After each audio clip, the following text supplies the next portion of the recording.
me, and I'm doing the right thing. And I have, like I said, my credit score is excellent. I applied for the loan and I get denied. And that denial was because the banks will not allow, they will not finance a community with this particular zip code due to the crime, the high crime area, and there's not much businesses thriving. So that's going to be very challenging.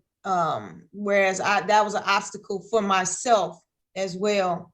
And even today, I can't go to a bank and build on a vacant lot, which I own several of them.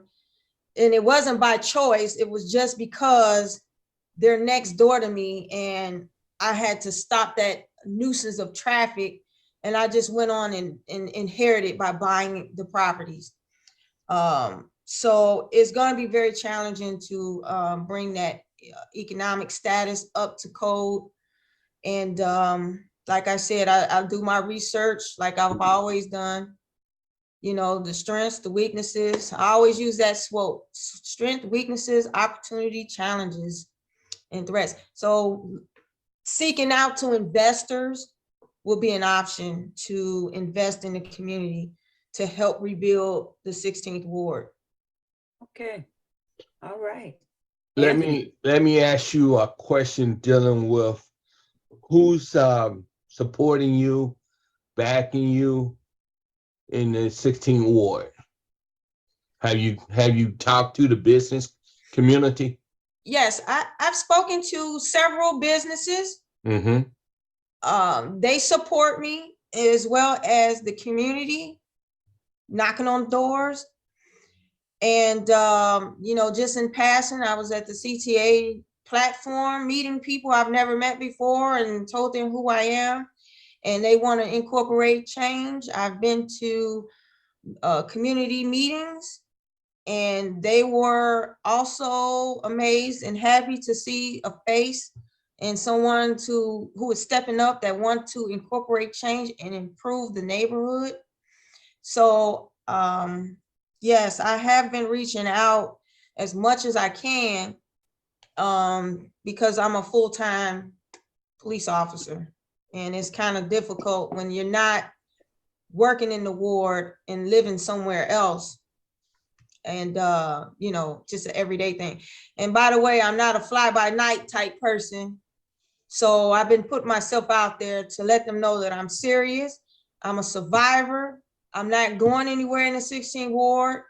And those who have been victims of whatever crimes in the 16th Ward, and they choose to continue to stay here, I call them all survivors, you know, because there's a reason why they're staying here and they want to stay here in the 16th Ward. The city of Chicago is plagued with high property taxes, a pension crisis, and what do you expect to do about if you're elected? Once you're elected, what recourse do you bring to the table to deal with some of those two key issues that's making people leave not only the city of Chicago, but the state of Illinois? Yes. Well, when it comes to, I should have wrote those two key points you mentioned, because I just forgot what you just said. Property taxes. Property tax. And yes. The pension crisis. Okay, property taxes. So, I'm familiar with property taxes. I inherited, like I said before, I've inherited vacant lots through property taxes, through the over-the-counter sale, the annual sale, the scavenger sale, and also the Cook County Land Bank.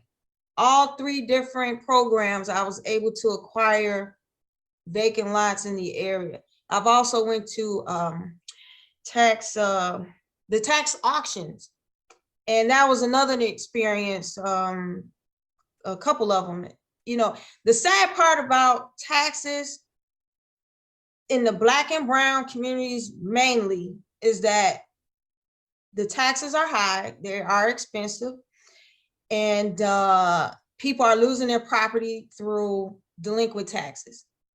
And I've been seeing this trend, believe it or not, when I was a little girl, because I remember those big, thick newspapers with all these PIN numbers and addresses. And I used to ask my parents, what is this? And I'll go flip to the pages where it's closer to my neighborhood. And I used to see this price, like, what is this? What does this mean? And it was like, well, they owe taxes. So every year I used to, whenever I can catch it, that thick newspaper that came out every year, and shared that with people to say, hey, you're delinquent with taxes, you have to pay it before you lose it. And That's good. yeah, I've learned that on my own.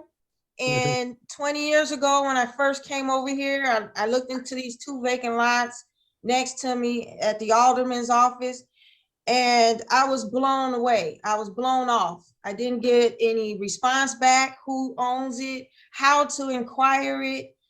I tried everything. So I didn't wait for them to call me back, because I don't like blow off calls. So I went to the county building and I researched it, got the PIN number, learned more about it, and had a little encouragement, and I started the process.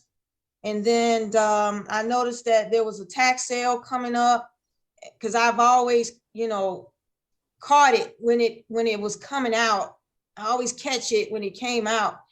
And I asked one of my supervisors, said, should I go ahead and participate in a tax sale? And he said, no, I don't think you should do it. So I backed away.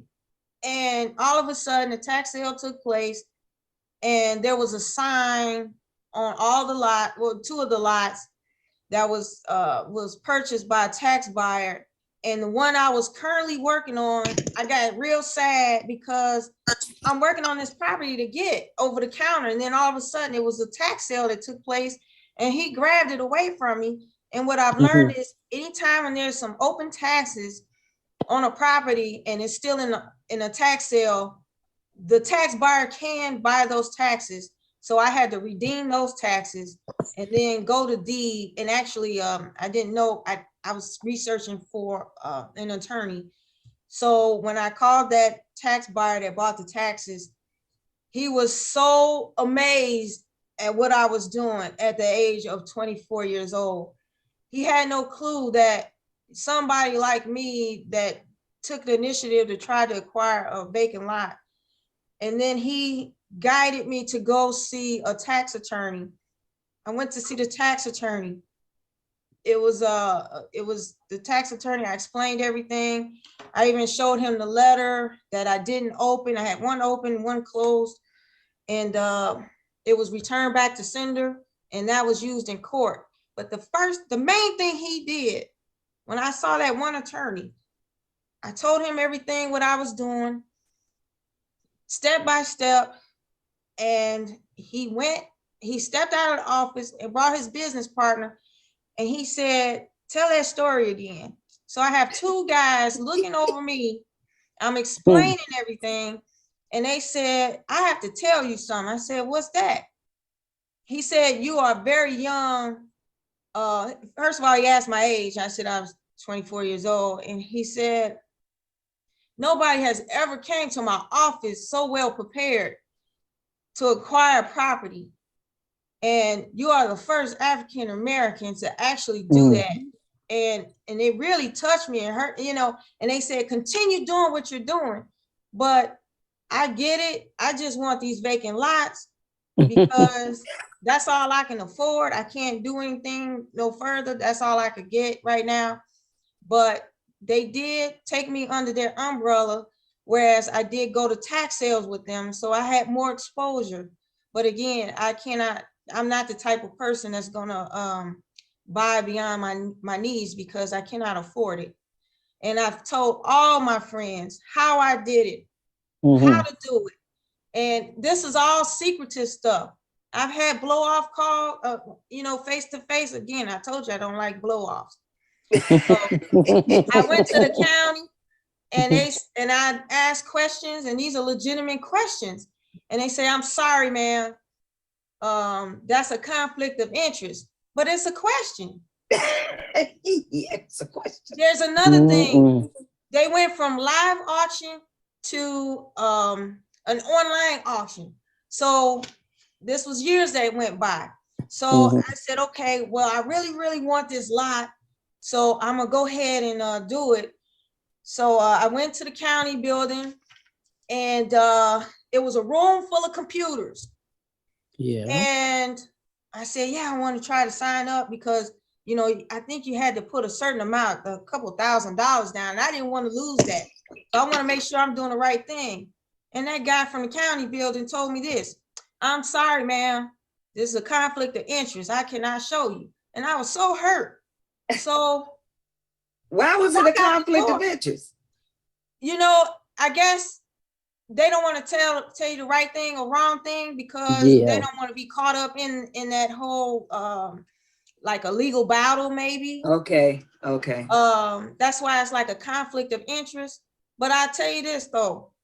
I walked in there, he told me it's a conflict of interest. So now I'm upset because I really, in my heart, I wanted to do this. I'm ready for it. I got the money. I want to sign up. And then when I walked at the door, just at the doorway, I'm just standing outside of that office. One of the attorneys that I had met years ago, he said, hey, what are you doing here? I said, I'm trying to get this vacant lot, you know, sign up for this online auction. He said, oh, no problem. Do you know he took me back in there and said, hey, can you sign her up, help her with this? And he had helped me. He was the one turned you away, right? He's the one who turned me away. Now that's sad, and it hurts me really bad because I don't like blow-offs. You know, if it's a conflict of interest, they need to change that to educate people on how to acquire property instead of blowing them away. That's how I look at it. Educate how this system works instead of being blown off. Yes. Can I ask a question? Yes. Sure. That's Lawanza. What's the benefit of acquiring these landlocked properties in the immediate and long term? You know, they're barren and don't have any, you know, any tenements or commercial and industrial real estate on them. What is to be gained by that? Could you explain? Sure. Well, in my situation, I acquired the lots because it's right next door to me, and that I had stopped the nuisance of traffic by putting a fence up, and I've been cutting the lots ever since I've been here, regardless, even if I didn't even own it. But I cut it off because of nuisance of traffic. And as of now, having the lots like a couple years ago, you know, my vision was to build on it and sell it to get rid of it, because the way I put my fencing up, they're buildable lots. You know, you can build another property there. It used to be properties here when I was a little girl. So acquiring a lot, there's a lot of vacant lots here in the 16th ward, whereas there's a lot of trash, abandoned vehicles, cars dumped there, working on cars. There's a junkyard. There's a lot of junkyards in the 16th ward that depreciate the value of the area, the houses in the community. So getting a vacant lot now is really no value. It was no value 20 years ago. That's what my attorneys told me back then. There's really no value to this, especially over here. And it's the same now. It's gotten worse because there's still buildings being torn down when they could have been fixed and saved and rehabbed and bring more light into it. Whereas, you know, you can improve the economy with the investment of the homes So right now, there's no value to these vacant lots. It's just, they're just here. Junk, trash, broken bottles, you name it. It's depressing to see this. What's your plans to resolve that issue once you become alderman? I want to see more affordable housing built in these vacant lands. And again, educate people on how to acquire these lots, because the way the system is being done now is a sign here telling you, oh, these are vacant lots available. Yeah, but you have to hold the people's hands sometime to help them and to teach them, because they don't know. And that's what I've been doing all my life. You have to hold people's hand, take those baby steps. That's like telling a person, go get a job. And they're like, they don't even know how to go get it. They don't even know how to go get it. Yes, they don't have the fill out the application. Right. Yes. And even looking at these applications online, they can be very technical and very intimidating, user friendly. Yes. Yes, getting back to the pension crisis. Yes. Because once you're elected, you're going to be walking into a hornet's nest about this pension. Now, they're saying they're going to get about $200 million in tax revenue from the casino, which isn't going to put a dent in the pension crisis. In order to fix the pension crisis, you need a constitutional amendment to Article 13, Section 5. And that's something that has to be done on a statewide level that affects the whole state. Chicago got about 5 or 6 different pensions, along with the water reclamation and the county. Now, our neighbors to the north, Wisconsin, have one pension system that covers all government workers, from municipality, school districts, you name it. And that's something we need in Illinois, because everybody, even with CTU, they don't want no changes. Everybody got their hands in the cookie jar. That's why the police and fire don't want to mess with their pension, because they got their hands in the cookie jar. So, yeah. Well, what I want to institute is an organizational development and change in the way we deal with the school system, the police department, the fire department, the water department, the park district. There has to be some sort of similar type of operation for city workers, their promotions by utilizing their education and time on the job, their military experiences. We need throughout all these different broken governments, because we're working on a dinosauric platform, and there needs to be a new business plan dealing with the business government, because the principles that I've been learning while I was getting my 2 doctors my 2 masters in a doctorate, I utilize those business principles and utilize it towards my department per se in the park district. And listening to my classmates that were from CPS, they were saying the same different broken platform, the way the operation is concerned. So we need to put a cap on government officials from being reelected over and over and over. Whoa. Come on now. Come on, sister. Because they're milking the cow, whereas, for somebody like myself is trying to apply for something legit, it's not, I apply for stuff. It's not thrown in my lap and given to me. Amen. Everyone are not you know, are not just leaders because they were given something. And that's almost pretty much like this situation in the 16th ward. You know, they know the alderman's daughter. You know, that's the nepotism. You know, the mother is different from the daughter. What's been improved in the 16th ward right now? Nothing. It's still, we went backwards even further. Oh, wow. So I would like to see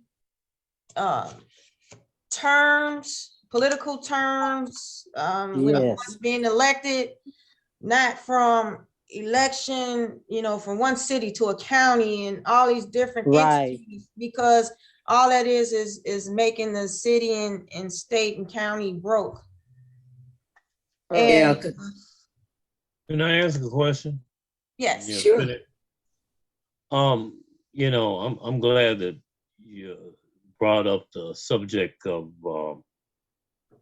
pensions, because I never knew anything about this. I mean, I'm not a business person. I'm a scientist and I have an engineering background.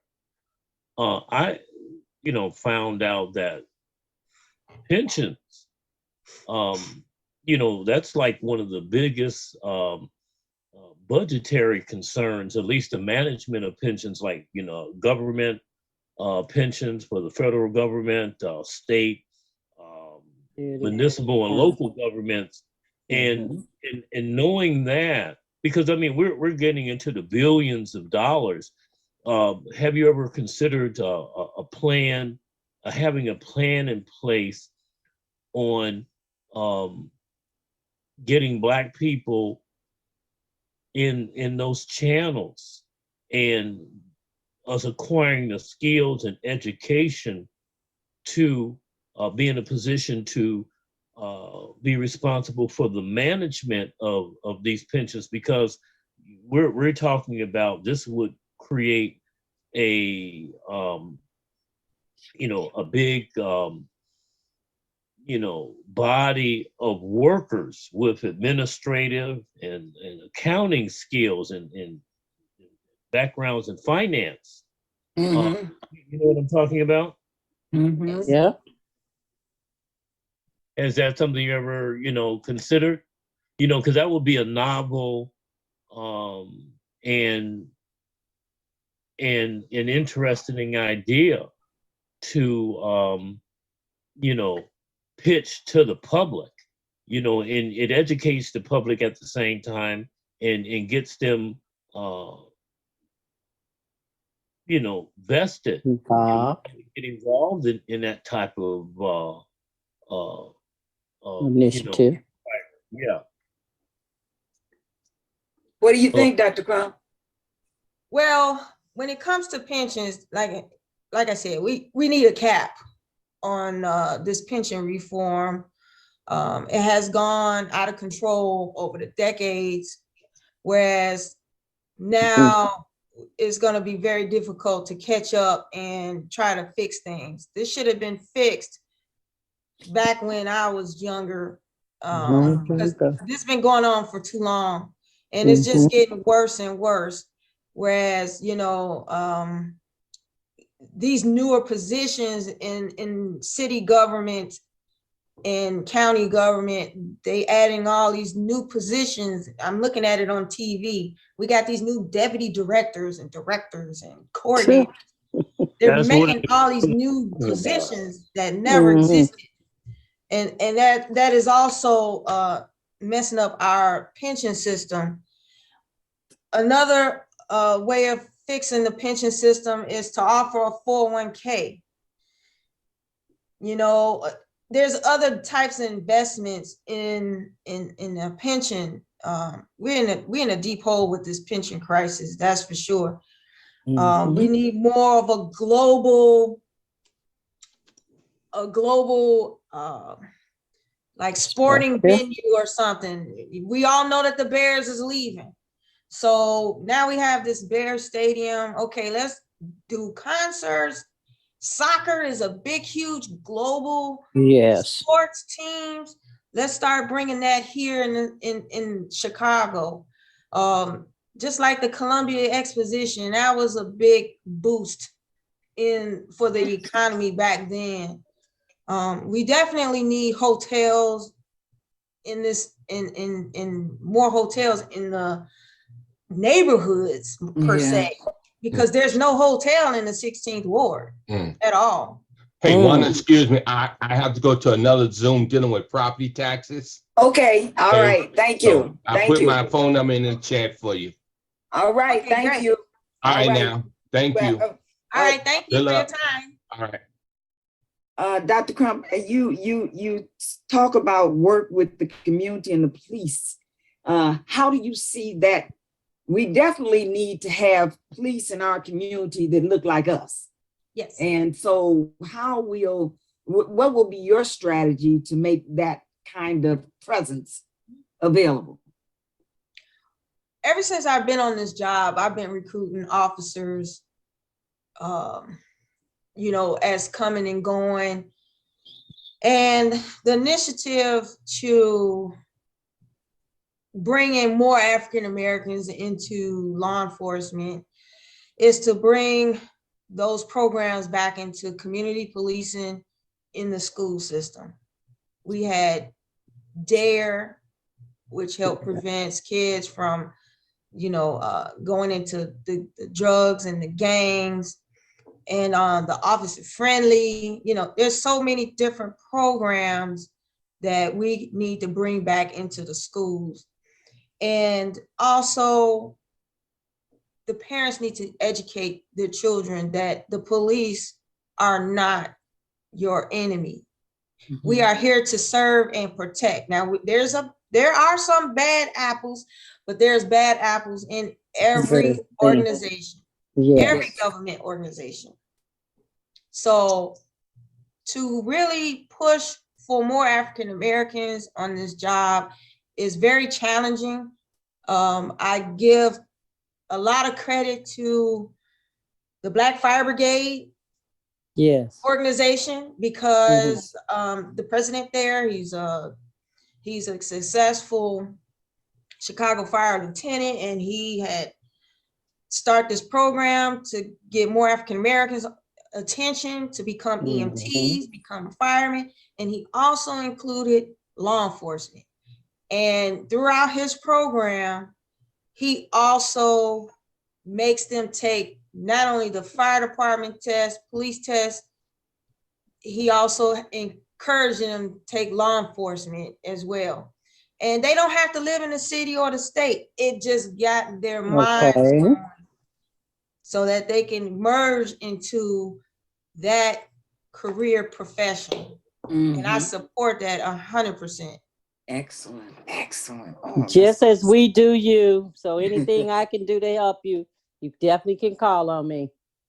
Awesome. Thank Glenda. Glenda is the national sarcoidosis. She's the CEO and founder of the National Sarcoidosis Society and Foundation. But I'm a national advocate also of the community and neighborhoods. All right. All right. Oh, yes. So Dr. Crump, it's been really great talking with you. She's so open. You're so open. And I just love your intentionality to change things and to enhance the way we live in that community. And as I said, I've lived in the 16th Ward for a long time. I'm not there now, but I was there for many years. And so I know all that stuff that's going on over there. And I look forward to whatever change you can bring. So we support you and hope that you are our next alderman. What about you, Mr. Do you have anything you want to close with, Mr. Lawanza? Can you hear me? Yes, sir. I can hear you. Yeah, I was trying. My computer is so getting so slow. On me, on my phone. You don't send these things in the computer. I was going to send a profile. Okay. But anyway, I, used to work as a chemist in industry in the community on the Mhm. west side. I grew up on the west side of Chicago. Mm. And in any way, um, I wanted to know what we're going to do about bringing industry back into the Black community. Um, you know, when I was working in industry in the 80s and the 90s in the city, what I saw for the most part, I'd be running and managing these chemistry labs, and the workforce was always Latino, Hispanic in the Black community, which I, Mhm. quite felt quite offended by, um, and we got a treasure trove of Black people in our communities who don't have a job, who Mhm. could undercut and work for less wages. These Latinos who own homes and all that sort of thing. Seems like to me, someone Black should have the presence of mind, work with somebody who has a background in industry. I certainly have. I'm over at Northwestern to get a master's PhD. And we need to woo industry to want to invest in the community. And then we can expect fair housing and all that sort of. I mean, people could pay for their housing as opposed to it being given to them. You see what I'm Yes. saying? But Mhm. have you ever have any type of proposal, Dr. Crump, in how to achieve, those type of economic objectives, so that we can, you know, economically invest in our Black communities? Yes. That's gonna deal with a lot of research on my end. I can tell you, give you an example. When I was going for my doctorate degree, you can forget about white, Black, and Hispanic. Mhm. You can throw that equation out because there were several times when I was the only United States student in that classroom. Mhm. Mhm. I'm like that, I know how it feels. Yes. So that was a wake-up call several classrooms ago.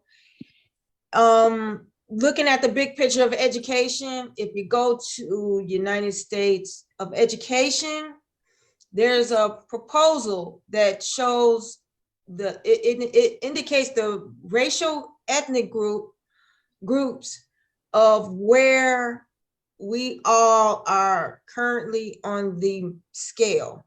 So you have the white, the Black, and the Hispanic. And looking at those boundaries of those three different ethnic groups, and they also have Native American. So at one point when I was, let's say about a good 10 years ago, when I looked at the scale, you had the whites up top, and then you had the Blacks next, and right below was the Hispanics. Now, if you look at it, you have the whites on the top, and the Hispanics creeped up further up, and the Blacks have declined off the charts. And this is a projection of education. So if the education is looking like this, we're in deep trouble. And also in the business economy, because like in the workforce, it's very challenging. And with that said, instead of looking at a big scope of Chicago or just in general of Illinois, Mhm. focusing back on 16th Ward, I've applied for approximately 28 to 30 jobs for the state of Illinois. I went to that spaceship building and I pulled all these jobs out. I read the job description and I applied it just like I applied for scholarships when I was back in school. So all I did was change up a little stuff, my cover letter. I know how to write, I know how to type. Resume is crisp, solid. and mailed them all off. Well, out of all of those responses, I mean, all of those applications, I only received about maybe 3 or 4 responses. Yeah. Mhm. And that happened like months ago, like 6 months later to a year. So if I'm applying for a position and I didn't hear about, you know, the over 20 applications that I've submitted, but only about a handful that came in, that's a big problem.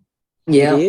Now, I've used a different address before, one of my friends' addresses, which was in the See. suburbs, and applied for school, become a teacher, utilizing my doctorate degree. And I was getting responses left and right, you know, See. on and on and on. Well, using this zip code in the 16th ward, I get no phone call, no return letter, nothing. So I feel as though I'm a failure here in this area more and Yeah. more than what if I was to be in a different zip code.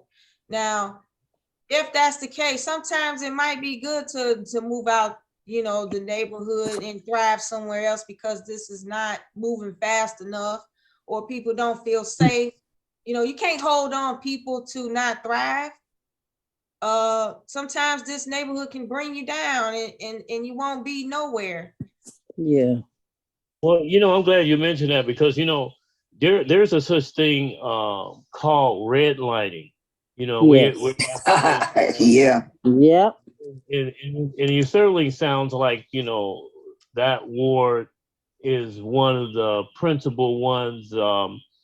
You know, being impacted by redlining, and see, redlining goes back in America, and that's something that we're unaware of. Redlining goes back to the days when they first started it, when they had the GI loan to prevent black children from being qualifying for GI loans, and that's why we don't have generational wealth. To a small part, just dealing with that Freddie Mac, Yeah. working, that's a government agency with the Federal Reserve, was responsible for creating this phenomenon called redlining and creating these business rules of qualification. If you lived in a certain ward, well, you just have to have an astronomically amount of money to qualify for loans and all this sort of thing, and so to try to mitigate and fix this problem that you're talking about, Dr. Crump, we got to go back and deal with the federal government and redlining, and it was put in place by professors in these top universities like University of Chicago, Northwestern over where I'm at, and wherever else it's going on, telling these government strongmen politicians how to institute legislation that they pass to allow government agencies to practice redlining. We gonna, you know what? That's gonna be another show. You're absolutely correct. You're right. You know, I'm in the same area. That property that I have is right down the street from Dr. Crump's. And I listen, but anyway, that red line, that is a strategy they used, and so many people in Inglewood, on the west side, they had these communities where they did that redlining, and people lost their properties. And you know, it was just like you were in the wrong place at the wrong time. That's what redlining did. So we will have to come back and do a part 2. But it's at the close of our show, ladies and gentlemen. Thank you so much, Dr. Crump. You have just been a darling. We love you. We love the fact that you're sharing so much information and that you see the need for change. And that's a blessing. So thank you for the opportunity. Absolutely.